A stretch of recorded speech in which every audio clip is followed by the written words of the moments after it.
उड़ने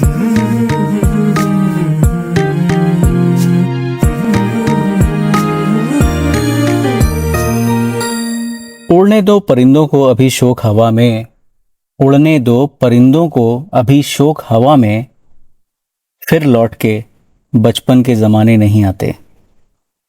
क्या खूब लिखा है बशीर बद्र साहब ने। और एक्चुअली अगर देखा है तो बचपन जो है ना, हम सब का, हम में हमेशा जिंदा रहता है। जहाँ कहीं मौका मिलता है बस हमारे अंदर का जो बच्चा है निकल जाता है मस्ती करने के लिए। लेकिन हम में से बहुत सारे लोग ऐसे हैं, या मेजॉरिटी ऑफ अस, जिनमें हमारे बचपन के कई सारे किस्से दफन हैं। कुछ अच्छे भी, कुछ नॉट सो अच्छे भी, और दोनों ही वक्त वक्त पे निकलते हैं। बड़ा कंट्रास्टिंग होता है ये। एक वक्त लगता है कि यार क्या बचपन था, दूसरे ही वक्त लगता है क्या बचपन था। खैर, बचपन तो मिक्स्ड बैग होता है हमेशा सबके लिए। हालांकि हम सब अपने अंदर के बचपन को संजो कर रखते हैं, वक्त वक्त पे निकलता भी है। लेकिन जब बात आती है ये बचपन आगे बढ़ाने की या ट्रांसफ़र करने की या अपनी जनरेशन बढ़ाने की, बहुत सारी गलतियां या बहुत सारे mishandling I can say that we had been doing probably. ये मेरी अंडरस्टैंडिंग है जो मैंने वक्त के साथ में सीखी है, आपसे शेयर कर रहा हूँ। हो सकता है कि आप पूरी तरीके से या बिल्कुल भी इससे सहमत ना हो। Well, I am a communicator, podcaster हूँ, बात करता हूँ दिल की। शो चल रहा है दिल का हाल सुने दिल वाला, mental health and the mentality. मेरा नाम है विवेक शर्मा। और आज जो है मुझे एक चीज़ रियलाइज़ हुई है कि पॉडकास्टिंग करते करते मुझे करीब 6 साल से ज़्यादा हो गए। And it gives me a lot of pleasure in sense कि जहाँ मेरी उम्र बढ़ी है वहीं मेरे ऑडियंसेस की भी उम्र बढ़ी है। जो लोग कभी कॉलेज में थे या अर्ली स्टेज ऑफ करियर में थे आज भी जुड़ते हैं, लेकिन आज बातें बदल गई हैं। बड़ा मज़ा आता है यार आप लोगों से बात करके। And please keep in touch and keep texting, keep messaging. आज जब हम बात कर रहे हैं बचपन की, तो एक चीज़ तो तय है कि बहुत कुछ बदल गया है और बहुत तेज़ी से बदला है अबाउट चाइल्डहुड, अबाउट चिल्ड्रन। शायद हम इसके लिए तैयार नहीं थे, या यूँ कह लीजिए कि शायद हम हैंडल नहीं कर पा रहे हैं। क्योंकि जिस तरह से बच्चों में डिप्रेशन या जिस तरह से बच्चों में लोनलीनेस या दूसरे परिवर्तन आ रहे हैं और जिस तेज़ी से आ रहे हैं, actually we should be thoughtful about it.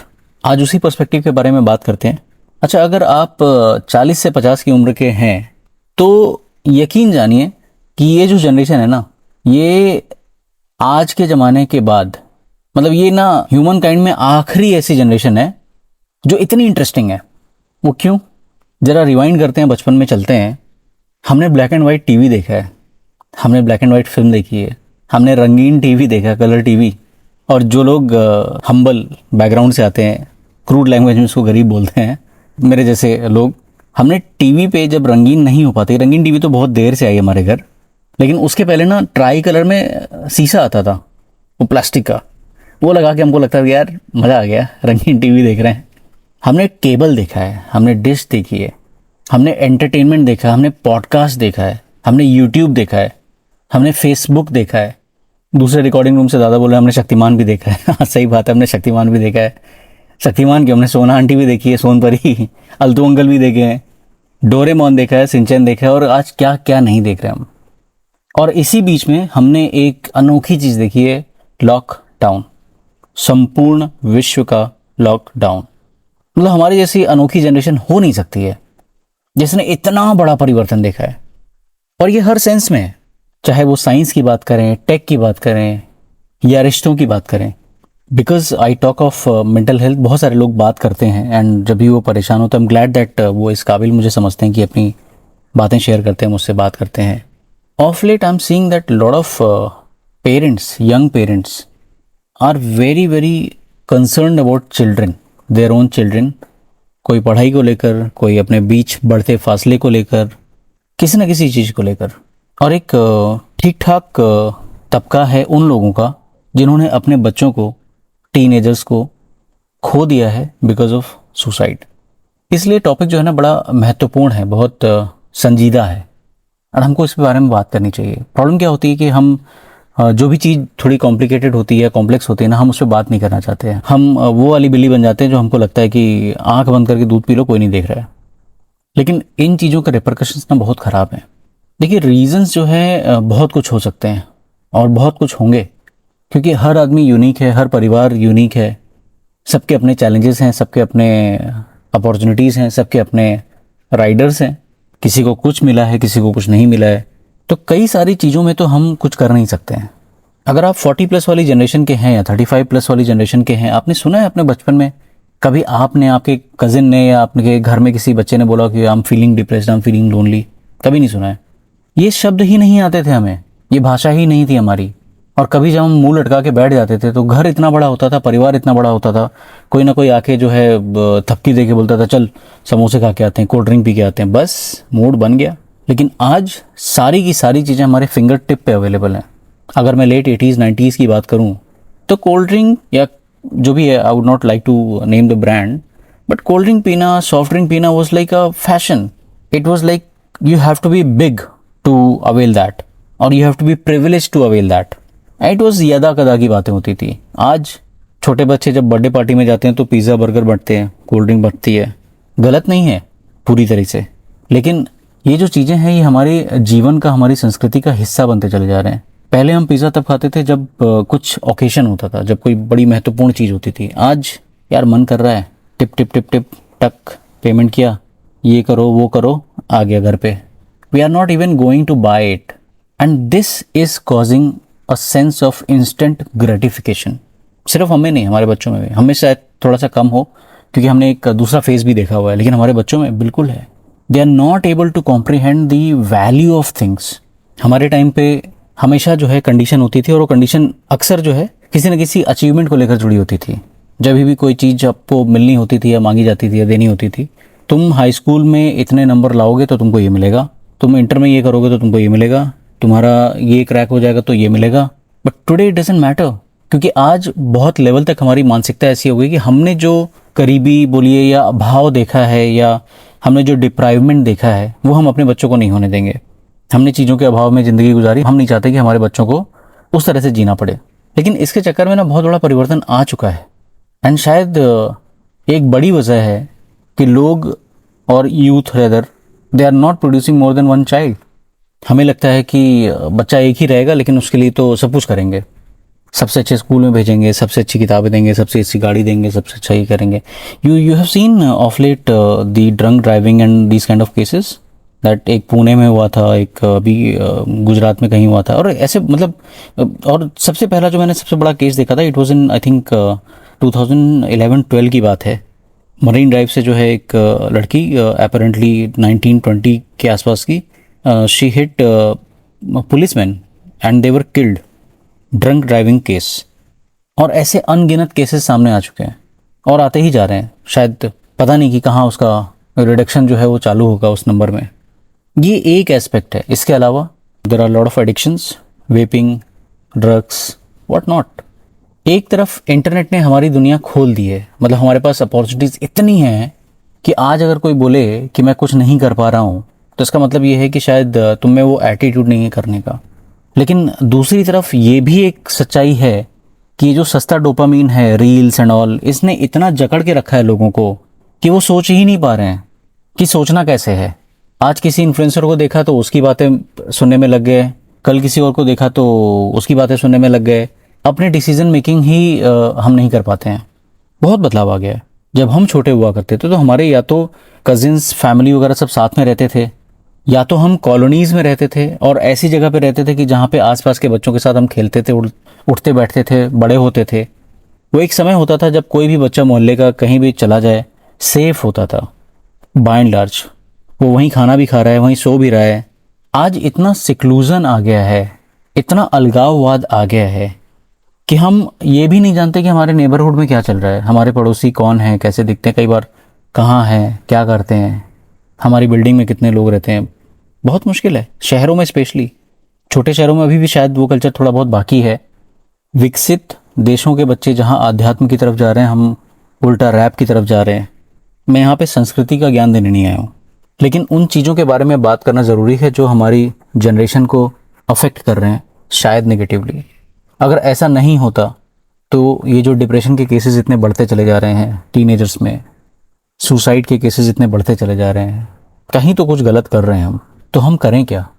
देखिए, सबसे पहली चीज़ तो है, इस पे बात करनी चाहिए हमें, और अनबायस्ड होकर बात करनी चाहिए। अगर कहीं हमारी गलती है तो उसे एक्सेप्ट करना चाहिए, हाँ ठीक है भाई, this is what it is, let me correct it. What else we need to do, we need to be available for our kids. हमको लगता है कि हमने ट्यूशन लगा दिया, हमारी जिम्मेदारी खत्म। हमको लगता है हमने नैनी लगा दी, हमारी जिम्मेदारी खत्म।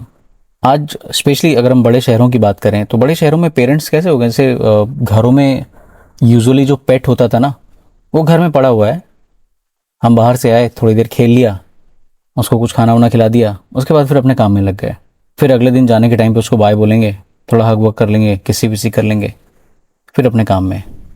कुछ कुछ वैसा डिटैचमेंट हो रखा है हमारा अपनी जनरेशन से। It does not mean that we don't love them, क्योंकि हम जो काम कर रहे हैं वो सब उन्हीं के लिए तो कर रहे हैं ना, लेकिन हम उनके साथ इमोशनली अवेलेबल नहीं हैं, which is a major problem. अगर उनको कोई बात करनी है तो नहीं कर सकते हैं। ऐसे में ज़्यादातर परिवारों में सिंगल चाइल्ड, या कुछ एक परिवारों में 2 चाइल्ड हैं, 2 बच्चे हैं, 2 चिल्ड्रन हैं, which is a little better.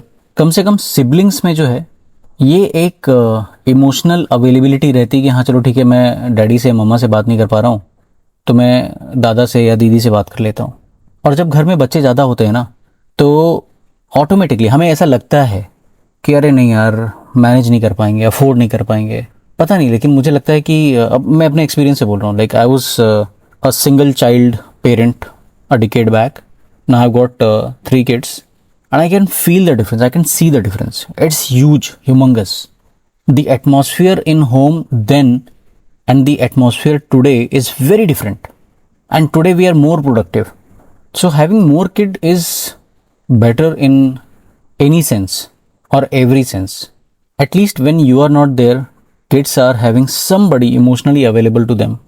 क्योंकि जब हम सिंगल चाइल्ड पॉलिसी अपनाते हैं ना, तो बड़े स्ट्रेस में रहते हैं। क्यों? क्योंकि एक ही गोल रहता है ना, बच्चे के लिए करना है, बच्चे के लिए क्यों कमाने जा रहे हो, बच्चे के लिए क्यों करना है, बच्चे के लिए, उसको हमें ये छोड़ के जाना है, उसको हमें छोड़ के जाना है। लेकिन उसके चक्कर में हम उसके साथ ही नहीं रह पा रहे हैं। मतलब हम जिसके लिए सब कुछ कर रहे हैं उसके साथ ही नहीं रह पा रहे हैं। पहले हम हेल्थ बेचकर पैसा कमा रहे हैं, फिर वही पैसा खर्च करके हेल्थ कमाने की कोशिश करते हैं, which is again not possible. और इस प्रेशर में हम जाने अनजाने बहुत सारा प्रेशर पास ऑन कर देते हैं। ऑन अ लाइटर नोट, कभी मैं अपनी वाइफ से अगर कुछ छुपाने की या कुछ प्रिटेंड करने की कोशिश करता हूँ, कभी उनको सरप्राइज़ करना है मुझे, या कुछ ऐसा है जो नहीं बताना है, तुरंत कुछ दिन के बाद बताना है, सी समहाउ सेंसेस इट। और मैं अक्सर पूछता हूँ कि मतलब पता कैसे चला, क्या बात है? तो बड़ा अच्छा एग्जाम्पल देती हैं वो बोलती हैं कि शर्मा जी, चाय को ना कितनी भी छन्नी से छान लो ना, कुछ ना कुछ तो बचा ही रह जाता है। एक और महीन फिल्टर लगा के छानोगे ना तो फिर भी उसमें कुछ ना कुछ मिल ही जाएगा। तो लाइफ में भी ऐसे ही होता है। हम सोचते हैं, हम चाहते हैं, या हमें लगता है कि हमने फिल्टर लगा लिया, लेकिन लग नहीं पाता है दोस्त। Another important thing that we need to do, probably we need digital detox. आज हम जब बाहर निकलते हैं खाना खाने के लिए या किसी भी काम के लिए, तो देखते हैं छोटे छोटे बच्चे 1-1 साल के मोबाइल लेके घूम रहे हैं। याद करो आपको अपना पहला मोबाइल कब मिला था? Their eyes are glued to the screen. It is very important for us to detox digitally. देखिए, बहुत सारे रीजंस हैं इन सारी चीज़ों के, ये ऐसे ही नहीं हो गया। कई लोग जिम्मेदार हैं, हम खुद भी जिम्मेदार हैं, बट हमारे अलावा भी बहुत सारे लोग जिम्मेदार हैं। याद कीजिए अपने बचपन में हमारी जो नानी दादी हुआ करती थी, कहानियाँ सुनाती थी ऑलमोस्ट रोज। आज अगर सवाल हमारे बीच का है तो जवाब भी हमारे बीच ही है। थोड़ा सा रुकने की ज़रूरत है, थोड़ा सोच विचारने की ज़रूरत है, थोड़ा बात करने की ज़रूरत है। ये कुछ एक पहलू है जिस पर शायद हमें ध्यान देना है, और हमें एक चीज़ जो है हमेशा याद रखनी है, वो ये है कि हम जिसके लिए सब कुछ कर रहे हैं, कम से कम उसके साथ इमोशनली, फिजिकली जितना ज़्यादा हो सके उतना अवेलेबल तो रहें। और यकीन मानिए दोस्त, एक मॉडल नीचे वाली गाड़ी आएगी ना, एक कमरा घर में कम रहेगा ना, कुछ लाख, कुछ हज़ार या कुछ करोड़ रुपए अकाउंट में कम होंगे ना, चल जाएगा, हो जाता है मैनेज। लेकिन अगर जनरेशन सही नहीं निकली तो कुछ भी कर लो आगे, वो रिवर्सिबल नहीं होता है। एंड सारे के सारे कंट्रोल ना हमारे हाथ में है, इफ़ नॉट सारे, बहुत सारे। ज़रूरत है शायद थोड़ा आत्ममंथन करने की, चिंतन करने की, और बात करने की सही दिशा में। आई कैन अंडरस्टैंड आप में से बहुत सारे लोग बहुत सारी बातों से बहुत सहमत होंगे, और शायद नहीं भी सहमत होंगे, कम्प्लीटली असहमत होंगे, दैट इज़ कम्प्लीटली ओके। और आज अलविदा लेने से पहले मैं 2 लोगों का शुक्रिया अदा करना चाहूँगा। मेरे दादा देवाशीष रे, जो ये पॉडकास्ट प्रोड्यूस करते हैं, एडिट करते हैं, और मेरी धर्मपत्नी श्वेता, जो मुझे बहुत सहयोग देती हैं और देती आई हैं इतने सालों से, कि I could be available to people in need और other people in emotional need and add some value in their life. मन में कुछ है, कहना चाहते हैं, बताना चाहते हैं तो बिल्कुल कहिए और बताइए। पता आपको पता ही है, 9819888048। यहाँ आपको व्हाट्सएप करना है और मैं फिर मिलूँगा। Till then take care, bye bye, Jai Hind.